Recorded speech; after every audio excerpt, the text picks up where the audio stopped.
আগ্নেয়াস্ত্র সহ গ্রেপ্তার বিজেপি প্রধান।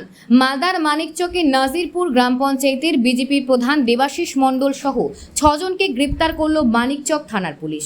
গোপন সূত্রে খবর পেয়ে মানিকচকের হরিপুর এলাকায় অভিযান চালায় পুলিশ। সেখানে আমবাগান থেকে বিজেপি প্রধান সহ এই 6 জনকে গ্রেপ্তার করা হয়। উদ্ধার হয়েছে একটি 7mm পিস্তল, 8 রাউন্ড কার্তুজ, 2টি ম্যাগাজিন ও 2টি মোটর বাইক। অস্ত্র কারবারের সাথে যুক্ত বিজেপি প্রধান দেবাশিস মণ্ডল বলে সূত্রে খবর। আগ্নেয়াস্ত্র বিক্রি করার উদ্দেশ্যে 6 জন আমবাগানে জড়ো হয়েছিল কিনা তা খতিয়ে দেখছে পুলিশ। আজকে তো জানেন রাস্তাঘাট, আনঅথরাইজড এনক্রোচমেন্ট, ইলিগাল পার্কিং এসবের ব্যাপারে মাননীয় মুখ্যমন্ত্রী জোর দিয়েছেন।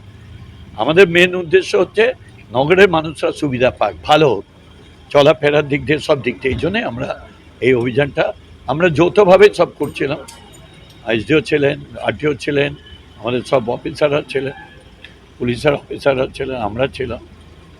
আমরা চাই মানুষ সচেতন হোক, আনঅথরাইজ পার্সনদেরকে সাপোর্ট না করে। এরপরও কার্যকরী না হলে কি করবেন? আমরা রিমুভ করবো, অ্যাকশন নেবো, আইন আছে তো, তখন আমরা অ্যাপ্লাই করবো। ফার্স্ট ওয়ার্নিং দেব। প্রথমেই আমি একটা ফাঁসির অর্ডার দিতে পারি না, ট্রায়াল হবে, তাকে আত্মপক্ষ সমর্থন করতে হবে, তারপরে দেখি যে না ও কনভিকশন পাওয়া উচিত, কনভিকশন।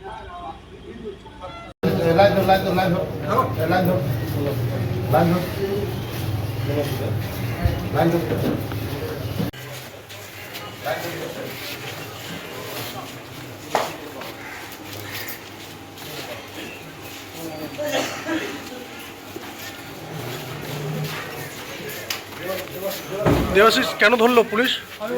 দেখেন স্যার, টোটালটা এটা মানিকচক থানা বলে না, এটা স্যার টোটালটা হয়ে যাচ্ছে তৃণমূলের পার্টি অফিস।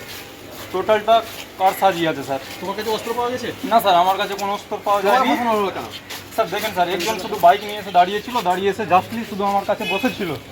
এর মধ্যে পুলিশ এসে অ্যাটাক করে এসে তারপরে কিন্তু আমাদের সম্পূর্ণ মানে সবাইকে করে ফাঁসানো।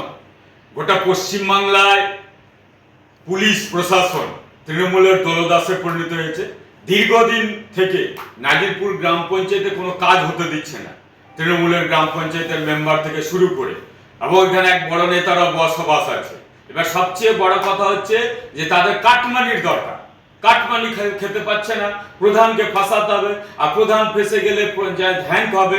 যেহেতু বিজেপির পঞ্চায়েত কোনো কাজও করতে দিচ্ছে না, ডিস্টার্ব করছে, একের কথায় একের পর এক বিভিন্ন কাজে বাধা সৃষ্টি করছে, এবং পুলিশ প্রশাসনের সঙ্গে যোগ সাজেশ করে তৃণমূলের নেতারাই ওকে ফাঁসিয়েছে। একবার এটা মিথ্যা মামলায় ফাঁসানো হয়েছে।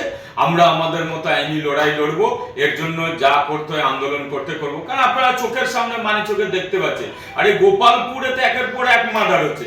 গোপালপুরে একের পর এক প্রত্যেক বাড়িতে আমি জোর গলায় বলতে পারি অস্ত্র আছে। সেই পুলিশের ক্ষমতা আসছে কেন? তারা তৃণমূল করে, তাদের দুধের গায়ে আছে, তারা সেই জায়গায় হাত লাগাতে পারবে না। অকর্মণ্য পুলিশ প্রশাসন এবং এই প্রশাসনের উপরে সাধারণ মানুষের এবং যারা পুলিশের যারা অতিষ্ঠ, মানুষের ভরসা উঠে গেছে, প্রশাসনের উপরে ভরসা উঠে গেছে। এরা মিথ্যা মামলা ছাড়া, কাটমানি ছাড়া, টাকা যেখানে পাবে সেখানে পুলিশ প্রশাসন, সেখানেই তৃণমূলরা।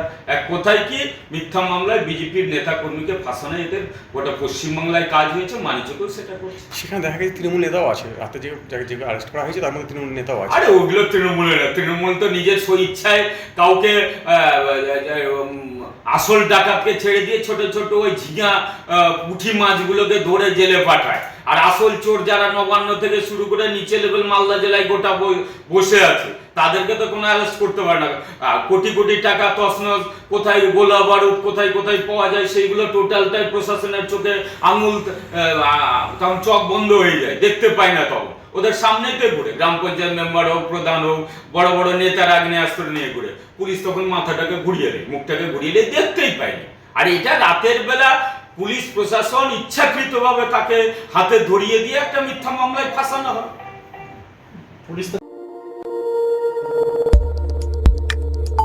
আমাদের সাথে থাকুন এবং দেখতে থাকুন নিউজ প্রাইম টাইমস, আপনাদের সাথে, আপনাদের পাশে।